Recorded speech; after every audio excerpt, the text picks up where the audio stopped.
Aujourd'hui, dans l'affaire sensible, l'incendie de la boîte de nuit le 5-7 à Saint-Laurent-du-Pont, en Isère. Au matin du 1er novembre 1970, la France se réveille avec une information dramatique. Dans la nuit, 146 personnes, dont la plupart avaient moins de 20 ans, ont péri dans l'incendie de l'un des dancings les plus fréquentés de l'Isère. Dans un chaos que les rescapés peinent à décrire, des dizaines de jeunes venus faire la fête se sont retrouvés pris au piège d'une salle en feu, dont les décors en plastique se sont embrasés et ont fondu en quelques minutes seulement.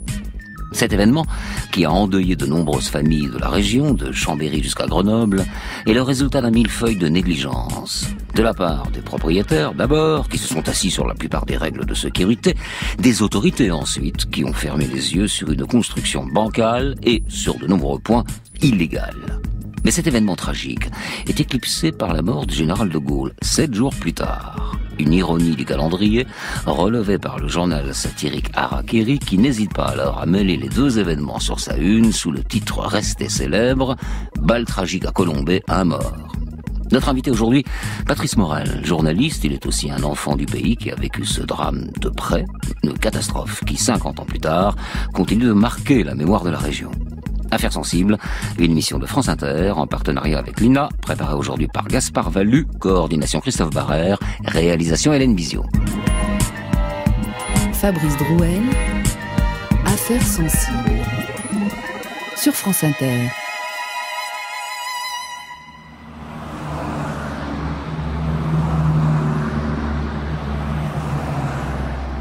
En cette soirée du samedi 31 octobre 1970, le 5-7 à Saint-Laurent-du-Pont, en Isère, s'apprête à faire le plein. Installée depuis 6 mois le long de la nationale 520 qui relie Grenoble à Chambéry, cette boîte de nuit est déjà une attraction pour tous les jeunes de la région. Il faut dire que les 3 propriétaires ont vu les choses en grand. Ici, ce n'est pas l'une des salles de bal traditionnelles que l'on trouve dans la France rurale des années 70, non. C'est l'une des toutes premières discothèques de la région. On y danse sur du rock et de la pop, et l'alcool coule à flot. Et puis, l'endroit s'inscrit bien dans l'air du temps, qui se veut festif et transgressif. Après avoir passé les grands tourniquets qui permettent de réguler le flot de clients, on pénètre dans la salle principale. Le décor simule une grotte avec une sorte de mousse modelée qui tapisse les murs et les plafonds. Face à la scène, une estrade fait office de piste de danse et des petites tables sont installées au fond, là vers le bar, pour ceux qui sont venus là pas seulement pour se trémousser, mais pour passer au véritable objectif de cette sortie, la drague. À l'étage, il y a aussi 2 petites loges où les flirts d'un soir peuvent s'exprimer, disons, plus pleinement. Pour cette soirée, en pleine vacances de la Toussaint, les propriétaires n'ont pas lésiné sur les moyens. Des cars sont affrétés pour permettre aux jeunes de toute la région de venir faire la fête. Et c'est par dizaines qu'ils arrivent de Grenoble, Voiron, Vénissieux.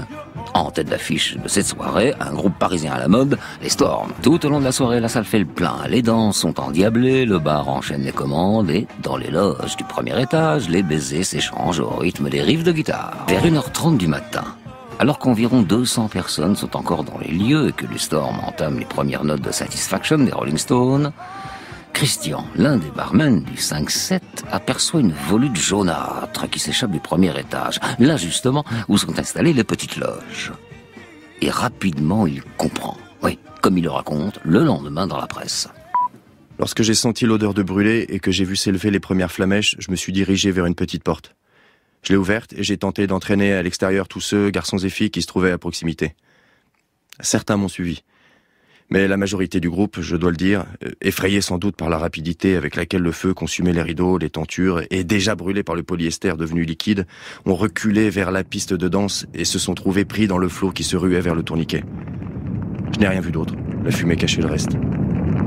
Et pour cause, à l'intérieur, le chaos règne. En quelques minutes seulement, les flammes ravagent le dancing et une épaisse fumée envahit la salle. Certains parviennent à s'échapper dans les premières secondes, mais rapidement la panique s'empare de la foule.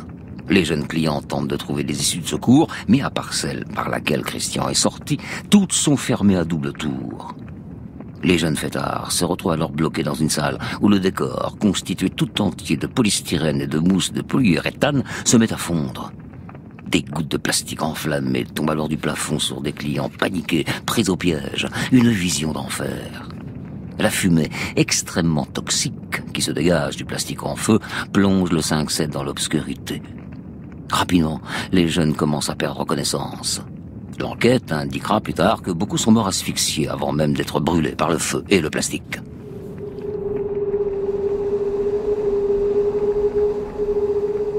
Le grand tourniquet à l'entrée, qui permet d'ordinaire de réguler le flot des clients, s'est transformé en piège mortel. La foule qui s'y précipite se retrouve bloquée, impossible de passer. Devant les issues de secours également, c'est la panique. Les premiers arrivés font face à des portes closes et sont écrasés par la foule effrayée qui tente de s'échapper de cette souricière. Alors ils frappent de toute leur force sur les portes pour tenter de les faire céder ou au moins, se faire entendre de l'extérieur. Finalement, un petit groupe parvient à forcer l'une des issues de secours.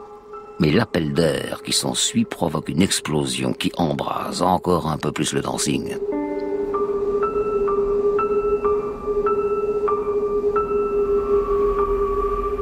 Gilbert Bas, l'un des 3 propriétaires, arrive à sortir des clubs et monte dans sa voiture pour aller chercher des secours dans le village. Car dans la discothèque à l'intérieur, il n'y a pas de téléphone.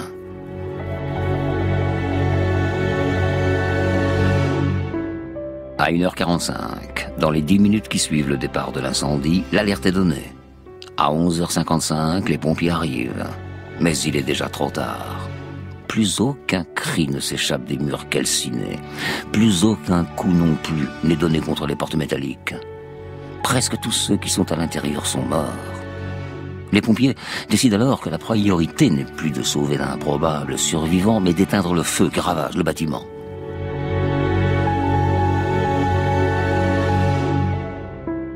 Au petit matin, les premiers témoignages arrivent par voie de presse.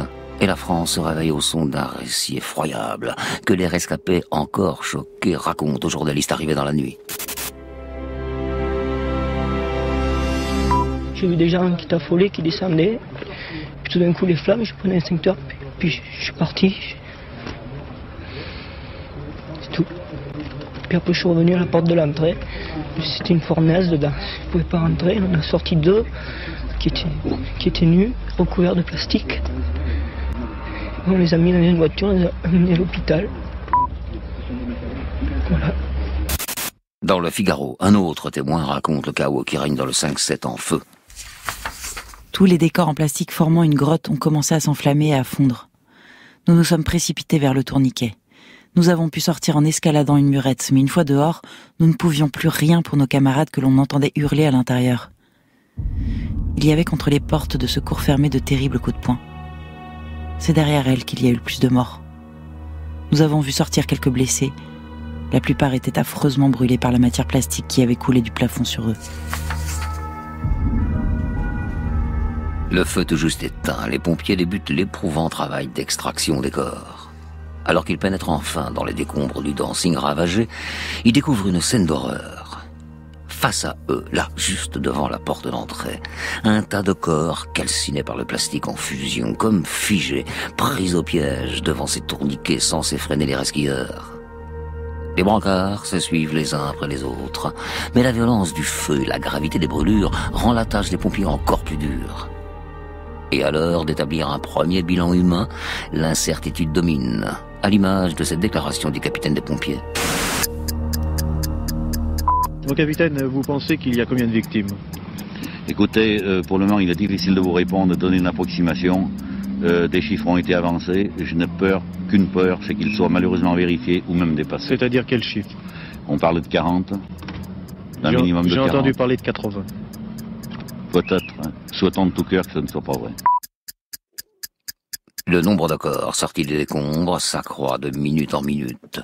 80, 100, 120... Puis ce sont finalement 142 victimes qui sont recensées par la gendarmerie et les pompiers. 142 morts, pour la plupart âgés de moins de 20 ans.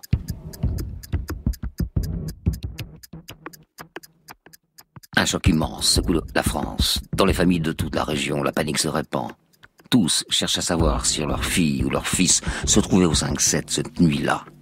Rassemblés aux abords de la boîte de nuit encore fumante, des proches partent à la recherche d'une voiture sur le parking, harcèlent les forces de l'ordre pour obtenir une liste de victimes qu'il est pour l'heure impossible d'établir. Dès le lendemain du drame, le village de Saint-Laurent-du-Pont tente de s'organiser. Une chapelle ardente est installée dans la salle des fêtes. Cette grande salle où se déroulent habituellement mariages et autres événements heureux est aujourd'hui lieu de tragédie. 142 cercueils sont alignés, parfois avec un nom et un prénom, mais le plus souvent avec seulement un numéro et quelques objets qui pourraient permettre d'identifier les corps. Les familles déambulent à la recherche d'un fils ou d'une fille qu'ils espèrent ne pas trouver ici. Une scène terrible, racontée dans le journal télévisé du soir. Dans la grande salle de la mairie de Saint-Laurent-du-Pont ce matin, un silence pesant a fait place à l'agitation d'hier. Les familles, qui n'ont pu encore identifier leurs disparus, ont repris la ronde tragique autour des objets aux 3/4 calcinés, bagues, montres, chaussures, et qui leur permettra peut-être de savoir ce que sont devenus leurs filles ou leurs garçons. Dans la chapelle ardente, où l'on prend sans doute encore plus conscience de ce drame, s'alignent sur 5 rangs 142 cercueils, les corps de 142 jeunes anges et jeunes filles qui étaient venus se divertir un samedi soir. Sur 88 d'entre elles, un nom et une adresse, ceux des victimes de la tragédie, identifiés par leur famille. Sur les autres, une simple fiche de signalement dont le laconisme frappe et révèle l'ampleur de la catastrophe. Visage identifiable, collier, mini-jupe violette, tout ce qui est reconnaissable d'une jeune fille ou d'un garçon dont la nuit de danse s'est achevée brutalement. Finalement, et après plusieurs dizaines de jours d'un épouvantable travail d'identification, 4 corps restent sans nom. L'incendie du 5-7. Face à ce drame sans précédent, une question est sur toutes les lèvres. Comment un événement aussi tragique a-t-il pu se produire?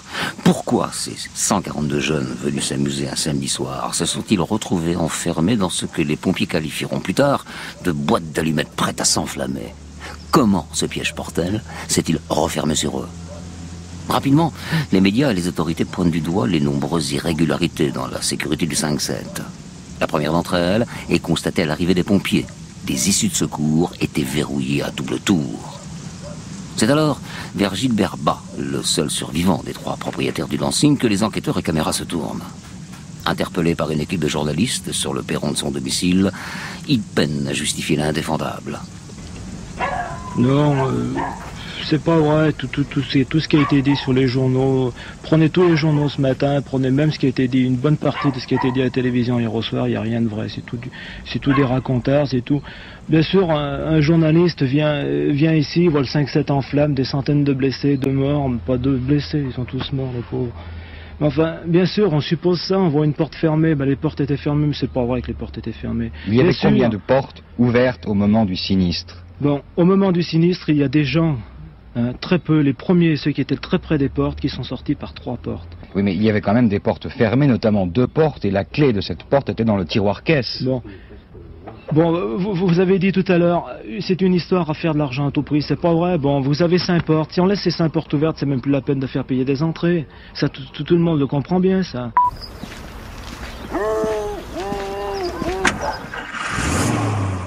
Des explications qui sont loin d'être convaincantes, car c'était bien pour s'assurer qu'aucun resquilleur n'entre dans la boîte de nuit que les propriétaires ont délibérément fermé les issues de secours à clé. C'est aussi pour cette raison que 2 tourniquets géants étaient installés à l'entrée. Oui, piège mortel. Au fur et à mesure que l'enquête avance, c'est un nombre à peine croyable d'infractions qui est recensé. Au total, 68 manquements en règle de sécurité sont relevés par les enquêteurs.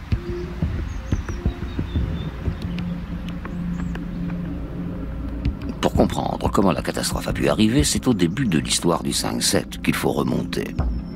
Le récit de cette boîte de nuit, la première de la région, c'est celui de l'ambition démesurée d'un jeune homme du pays, Jean-Paul Reverdy.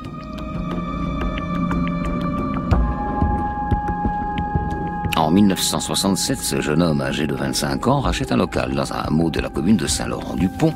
Mais après 2 années d'une affaire qui roule, les voisins se plaignent des nuisances, comme le confirme le maire Pierre Perrin dans une interview accordée au lendemain de l'incendie. Initialement, ce dancing existait dans un hameau excentré du pays qui s'appelle les Martins. Et naturellement, pour nous-mêmes, cela causait une entrave presque permanente et en tout cas toutes les fins de semaine aux gens qui habitaient non loin de cette installation. C'est la raison pour laquelle j'avais demandé aux gérants naturellement de cette affaire d'en partir. Le gérant prend acte de la demande du maire. De toute façon, cette petite salle de village est devenue trop petite.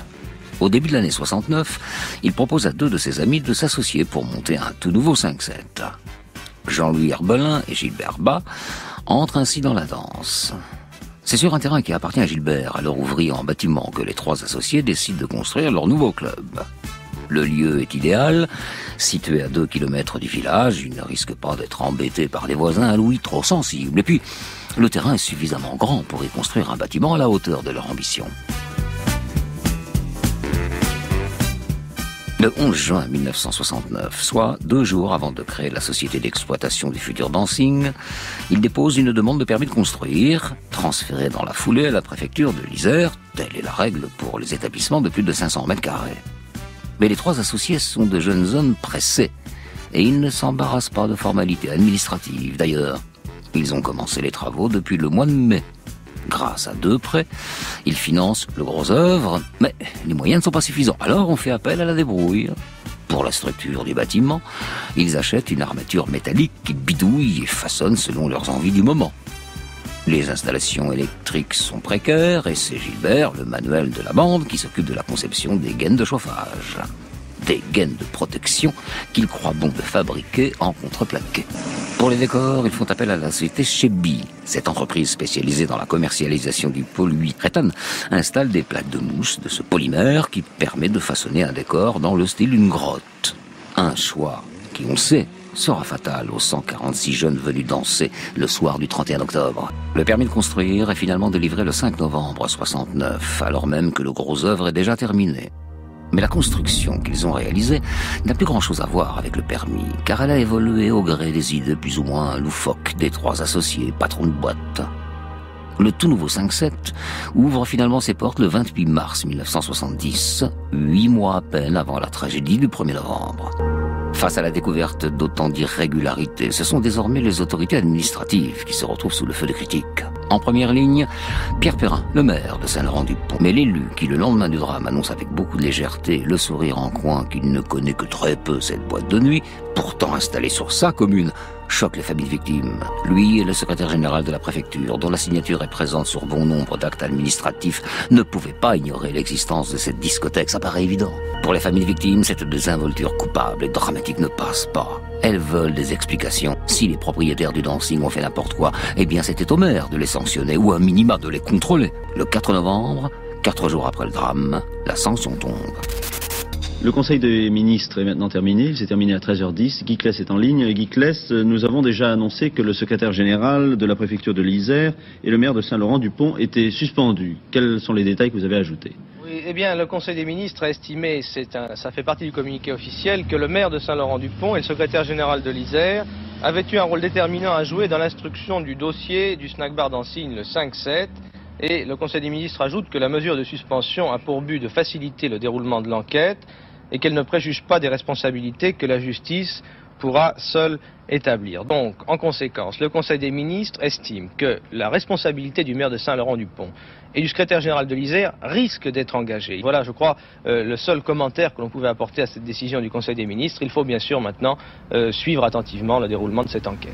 Merci Guy Claes. Le gouvernement ne préjuge de rien, mais cette mise à pied de l'édile ne passe pas auprès des maires de la région. Son cas est symptomatique d'une classe d'élus qui n'a pas encore connaissance de ses responsabilités dans ce genre de situation. Et un exemple est frappant. Le maire de Saint-Laurent-du-Pont était membre de la commission de sécurité qui a délivré son autorisation d'exploitation au club le 5-7. Mais il n'y a jamais siégé. Selon son témoignage, qui sera confirmé durant l'enquête, il ne savait même pas qu'il faisait partie de cette commission. Le 7 décembre, un peu plus d'un mois après le drame, Pierre Perrin retrouve son fauteuil de maire. Un retour qui ne passe pas pour les familles victimes, qui le jour même viennent manifester dans le village. La réintégration de M. Perrin dans ses fonctions de maire a provoqué une vive réaction de l'association des parents des victimes de l'incendie 5-7. Les parents des victimes condamnent cette décision Hier, ils se sont rendus en cortège, place de la mairie, pour marquer leur désapprobation. Ils ont déposé aussi, sur les lieux du drame, des gerbes. Durant cette manifestation, Raymond Espinosa, porte-parole de l'association des familles de victimes, lève la voix. Elle clame haut et fort, un maire ça se remplace, un enfant non.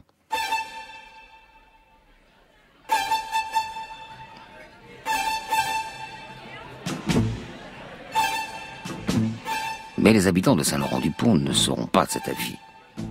Le matin même, un tract est distribué dans la commune. Il s'adresse directement aux familles victimes. Il y est écrit, en lettres capitales, « Nous vous interdisons de vous immiscer dans la gestion de notre commune ».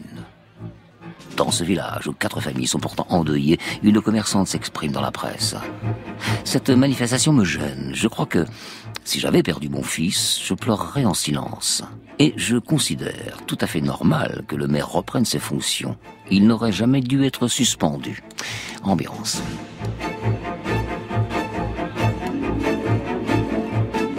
Mais où est-il le maire, en fait? Personne aux fenêtres de son bureau et devant sa villa. Les manifestants trouvent des rideaux tirés. 2 gendarmes sont même envoyés pour protéger l'entrée de son domicile. Le lendemain de la réintégration du maire, c'est Albert Ulrich, le secrétaire général de la préfecture, dont la signature est apposée sur presque tous les documents administratifs, qui retrouve son poste. Le conflit entre l'administration et les familles de victimes atteint son paroxysme lorsqu'en juin 1976, la demande d'exonération de TVA pour le monument dédié aux morts est refusée. L'association de familles des victimes se voit contrainte de payer 30 000 francs au fisc pour une stèle dont le financement n'a pas fait appel aux deniers de la municipalité. D'ailleurs, le jour de l'inauguration, le maire est absent et presque aucun Laurentinois ne se rend sur place. Le 9 octobre 1972, après presque 2 ans d'enquête, le procès des responsables de l'incendie du 5-7 s'ouvre finalement au tribunal correctionnel de Lyon. Saint-Laurent-du-Pont, l'incendie du dancing du 5-7, un drame qui a bouleversé la France entière il y a 2 ans. L'heure de la justice va sonner demain à Lyon avec l'ouverture d'un procès à émotion. 5 hommes, les 5 inculpés ont à répondre de la mort tragique de 146 jeunes gens que leurs parents pleurent encore aujourd'hui. Sur le banc des accusés, 5 hommes donc. En premier lieu, Gilbert Bas, le seul gérant encore en vie de la boîte de nuit. Pierre Perrin, maire de Saint-Laurent-du-Pont, récemment réélu. Marcel et Joseph Wimfless, les installateurs du chauffage, dont le matériel est désormais la cause avérée du départ du feu. Et Alfred Moskowitz, président de la société Chebi, fournisseur des matières plastiques qui ont permis de créer ce maudit décor en plastique qui n'a laissé aucune chance aux victimes. En revanche, Albert Ulrich, secrétaire général de la préfecture de l'Isère, dans un premier temps mis en cause durant l'enquête, n'est pas inculpé.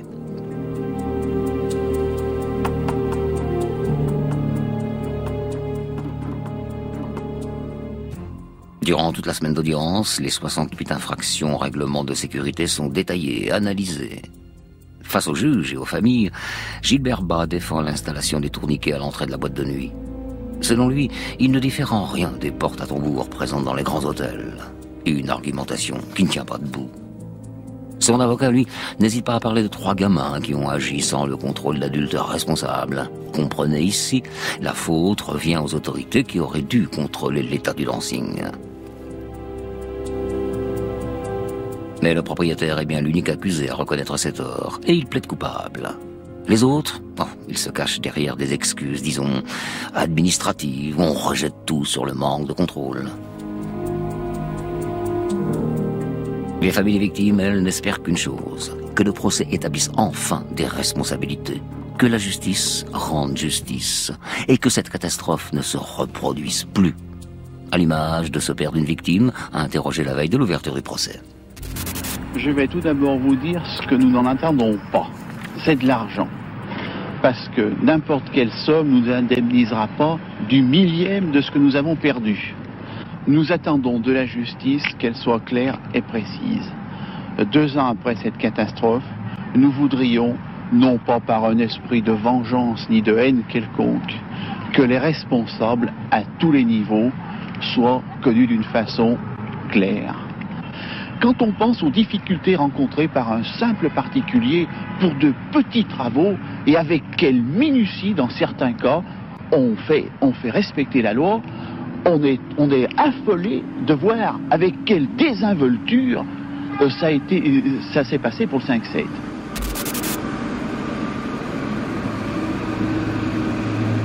Mais au terme d'une semaine d'audience, le réquisitoire du procureur frappe les observateurs par sa clémence. Pour le maire de Saint-Laurent-du-Pont, c'est même une sanction symbolique qui est demandée. Et lorsque le tribunal rend son jugement le 22 novembre 1972, les familles tombent des nues. Gilbert Bas est condamné à 2 ans de prison avec sursis. Sursis également, quelles que soient les peines, pour l'ensemble des prévenus, pourtant tous reconnus coupables d'homicide et blessures involontaires sur 146 personnes tout de même. Et comme attendu, il y aura un second procès, en appel. Celui-là se tient en novembre 1973 et débouche sur les mêmes jugements qu'en première instance. Et chaque famille de victimes reçoit une compensation de 5 900 €. Aujourd'hui, de cette nuit terrible du 1er novembre 1970, il ne reste plus que le monument aux morts installé le long de la Nationale 520 à la sortie du village de Saint-Laurent-du-Pont. Une stèle où les 146 noms et prénoms des jeunes victimes de l'incendie sont inscrits en lettres d'or. À côté de cette stèle trônent les 2 tourniquets contre lesquels une grande partie des victimes sont venues buter avec les conséquences que l'on sait. Après cet incendie, une centaine de dancings ont été fermés dans toute la France. Affaires sensibles, Fabrice Drouel.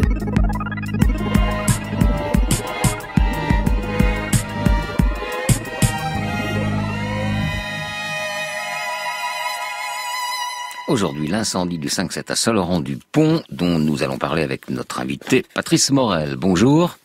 Bonjour Fabrice. Vous êtes journaliste, vous êtes aussi enfant du pays, vous avez vécu ce drame de près, une catastrophe, je le rappelle, qui près de 50 ans plus tard continue de marquer la mémoire de la région, de la France, je ne sais pas, on en parlera, de la région je pense quand même, et vous vous exprimez en duplex de Quimper, dans les locaux de France Bleu Brésil, que nous remercions pour leur accueil. Donc, alors, déjà vous aviez quel âge au moment où ce drame est survenu, et où viviez-vous ?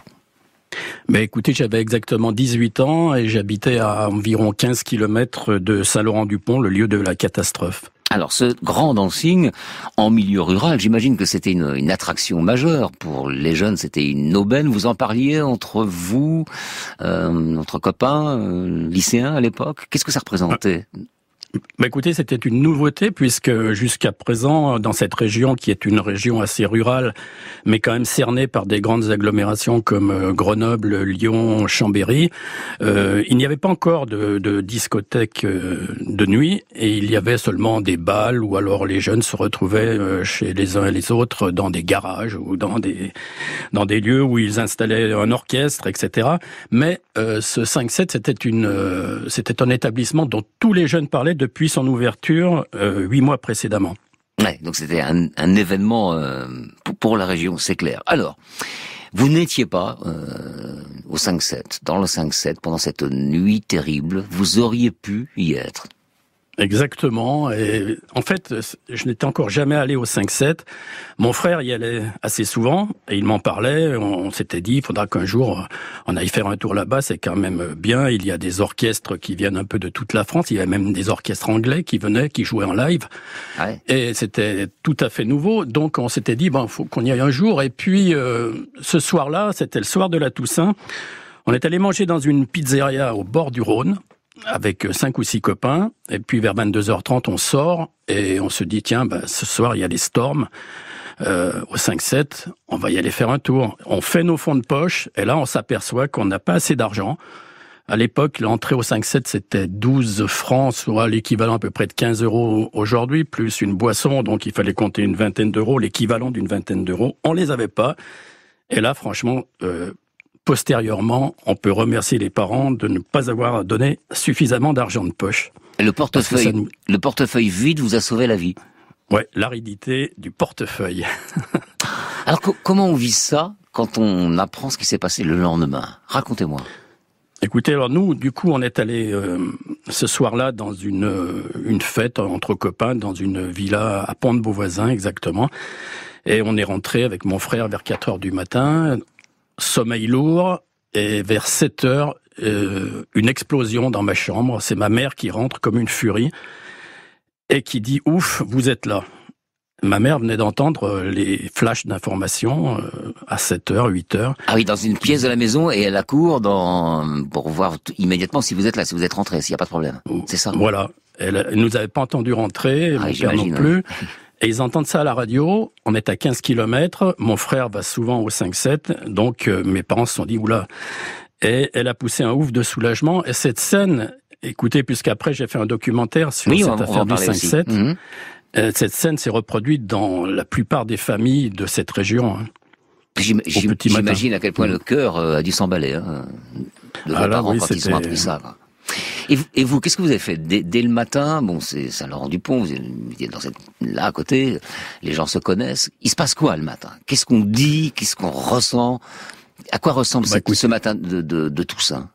C'est un matin de Toussaint avec du brouillard. Le soleil se lève vers 11h. Cette région, ce sont des gros villages, des gros bourgs, des petites villes de 3000, 2000, 5000 habitants. Tout le monde se connaît, et bien sûr, tout le monde ne parle que de ça. Moi, je vais au village, dans mon village, c'est Saint-Genis-sur-Guiers, c'est juste à côté. Et bien sûr, tout le monde au bar parle de ça. Et puis, j'ai joué au football à l'époque en championnat de Savoie, dans l'équipe de ce bourg. Mm-hmm. Et on avait un match l'après-midi. Mais écoutez, je peux vous dire que le match, il s'est fait à 20 à l'heure. Hein. C'était un match amical, heureusement, parce que tout le monde était marqué. On connaissait des jeunes qui étaient dans l'incendie. On ne connaissait encore pas le nom des victimes, mais on supposait que certains de nos copains étaient dans l'incendie.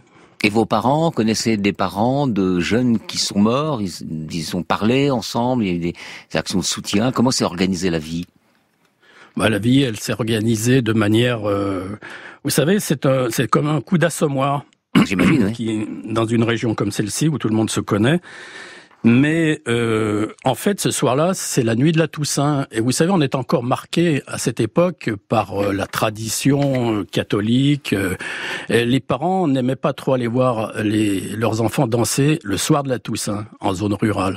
Et au 5-7, ce soir-là, il y avait beaucoup d'urbains. Ouais. Il y avait beaucoup de gens qui venaient de la ville, des jeunes ouvriers ou des étudiants. De Grenoble, notamment, oui, Grenoble, Valence. Et beaucoup de Chambéry, Ouais. Moi, j'ai rencontré quelques survivants. Au maximum, ils étaient 10, les survivants. J'ai dû en rencontrer 5 ou 6. Et ils me disaient, de Chambéry, par exemple, on est parti le car plein.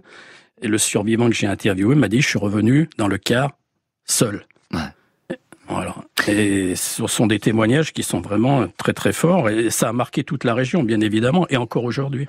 On va en parler, et on va parler aussi un peu de l'enquête dans 3 minutes. 3 minutes et demie, okay. Patrice Morel, à tout de suite. Ce qui est Brigitte Fontaine sur France Inter qui dénonce dans cette chanson notamment les marchands de sommeil. Là, pour le 5-7, ce ne sont pas des marchands de sommeil, mais des marchands de cours, parce que Patrice Morel, on l'a entendu, pendant le récit, l'un des propriétaires se justifie en disant « Mais si on n'a pas des tourniquets, alors tout le monde entre dans les discothèques sans payer. » Malaise quand même. Malaise, oui, d'autant que les tourniquets qui étaient prévus au permis de construire auraient dû être installés bien au-delà de l'endroit où ils étaient, en dehors du bâtiment. Et ils ont été installés comme tous qu'ont installé les 3 jeunes gérants de manière,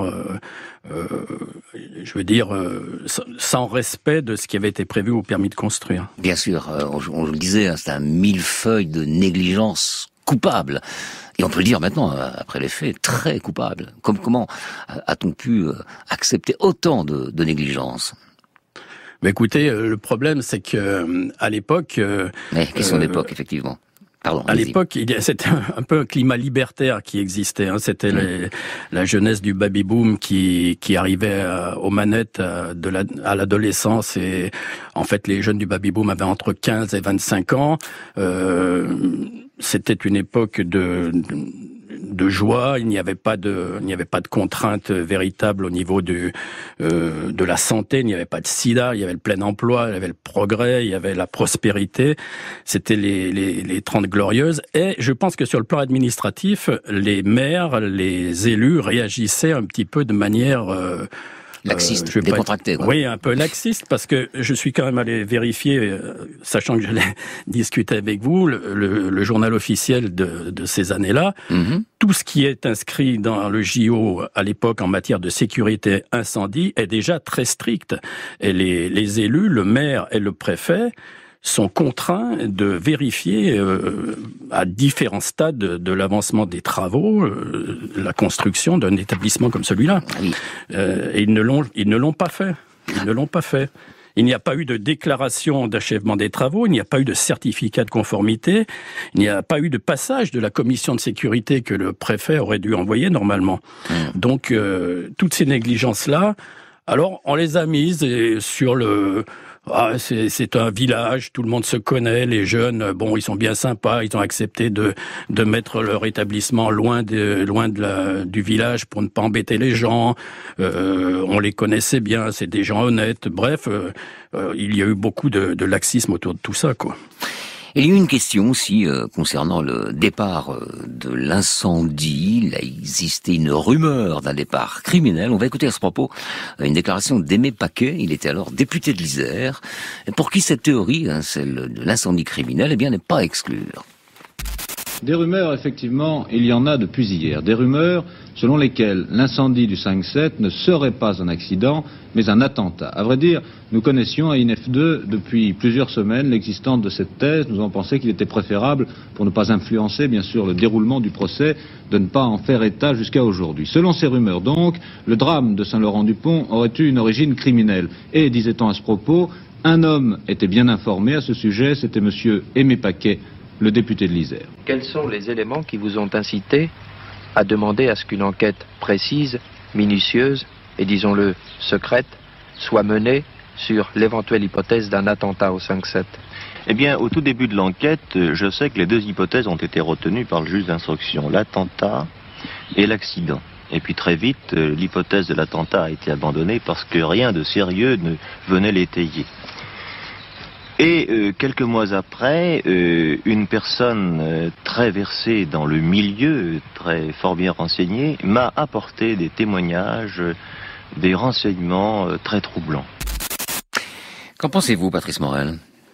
Écoutez, moi, personnellement, je ne crois pas à cette rumeur.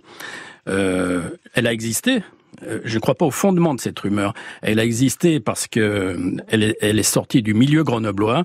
Il faut savoir qu'à cette époque-là, il y a une guerre des gangs entre les milieux du banditisme, du grand banditisme grenoblois, lyonnais. Et à Grenoble, notamment, il y a la bande des Corses qui affronte celle des Italo-grenoblois. Et cette rumeur, elle est sortie du milieu des prostituées qui fréquentaient les Italo-grenoblois. Et j'ai des collègues, des futurs collègues journalistes qui ont enquêté à l'époque et qui en ont conclu que c'était une manière d'atteindre le gang d'en face, quoi. Ouais. Et donc, quand même, il y a eu 2 grands flics parisiens qui sont descendus à Grenoble pour enquêter pendant 10 jours, dont Pierre Coët, qui était une tête d'affiche de la police répressive du grand banditisme à Paris. Et Pierre Coët en a conclu, au bout de 10 jours, il a fermé son enquête et il a conclu que c'était une rumeur infondée. Alors, bon, on n'a jamais su quand même la réalité de cet incendie, la réalité des origines de l'incendie. Il a été conclu à un accident dû au chauffage. Oui, c'est vrai. Qui a été très mal installé avec des gaines en Novopan. C'était un contreplaqué de l'époque. Moi, je crois à cette version parce qu'il y a eu tellement de négligence au niveau de la construction du bâtiment que ça ne pouvait pas finir autrement. Et puis, il y a eu beaucoup dans cette période de raquettes, c'est vrai, d'incendies, de discothèques, mais cela se passait en plein jour. quand il y avait personne. Voilà, on voulait détruire les locaux, mais pas les clients qui étaient dedans. On détruisait les locaux, mais bon, aller mettre le feu quand il y a 180, 200 jeunes à l'intérieur, je doute, moi, personnellement, de cette hypothèse. Cela dit, on n'a encore aucune preuve jusqu'à aujourd'hui de l'origine réelle de l'incendie. Vous avez réalisé un documentaire sur cette affaire pour France 3, hein, c'est ça? Oui. Quelle était l'intention de votre documentaire? Mon intention, c'est-à-dire que ma mère habite toujours dans cette région et régulièrement je vais dans cette région. Je passe devant le mémorial régulièrement et je me suis toujours dit, mais pourquoi cette affaire est tombée dans l'oubli si rapidement? Alors, il y a eu la mort du général de Gaulle 8 jours après, hein, vous l'avez dit dans votre récit. Oui, bien sûr. Et la mort du général de Gaulle, internationalement, c'était quelque chose d'énorme qui a complètement couvert la catastrophe, qui ensuite a été un peu oubliée. Bon, il y a eu le procès 2 ans après, mais depuis lors, depuis 20, 30, 40 ans, personne n'a parlé de cette catastrophe. Et pourtant, moi, quelque part, ça me brassait quand je passais devant le mémorial chaque fois. Je me disais, il faudra faire quelque chose. Du coup, j'ai essayé de retrouver les survivants, j'ai essayé de retrouver les secouristes et mes collègues journalistes avec lesquels je travaillais à ce moment-là après, au Dauphiné libéré. Et puis, eh bien, écoutez, j'ai fait un documentaire. Et ensuite, il y en a eu 2 autres qui ont été faits, donc c'est très bien. En quelle année vous l'avez fait, votre documentaire? En 2010, il y a 10 ans. Ouais. Oui, récent donc, hein, 30 ans après les faits. Bon. Dites-moi, le titre de Harakiri, balle tragique à Colombey à mort, le lendemain de la mort du général de Gaulle, et d'un point de vue du mot d'esprit, d'un point de vue journaliste, c'est une performance, c'est une sacrée trouvaille. Mais bon, c'est un peu violent aussi en même temps. Ça correspondait à l'époque. Oui, ça correspondait à l'époque. Ça correspondait à l'époque. Comment c'était vécu ça? Comment ça a été vécu? Bon, écoutez, moi j'étais étudiant. Alors, dans le milieu étudiant, ça a été plutôt bien vécu parce que on lisait Harakiri et par la suite on a lu Charlie Hebdo. Bien sûr. Mais dans le milieu rural, déjà c'était moins bien vécu, d'autant que ça attaquait le général. Hein, c'était le grand Charles, c'était quelque chose en milieu rural. Et puis il y avait aussi un conflit de génération en milieu rural entre les jeunes que nous étions avec les cheveux longs, vous savez, les minets, comme on les appelait, les babas et les minets. Les babas, les minets. Et les loupards.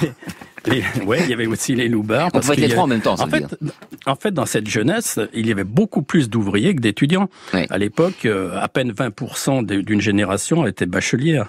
Donc, pour en revenir à ce conflit de génération, et puis on va conclure là. Oui, il est temps. Les gens nous voyaient d'un mauvais œil, et ce qui a expliqué après le retournement contre les victimes, contre les familles des victimes, des populations locales. Merci infiniment en tout cas, Patrice Morel, pour ces éclairages et vos souvenirs que vous nous avez livrés. Merci. Au revoir. Merci. C'était Affaires sensibles aujourd'hui, l'incendie du 5-7 univers. Merci à Ludovic Asselot et à Gabriel Huguet pour la technique à Paris et en Bretagne.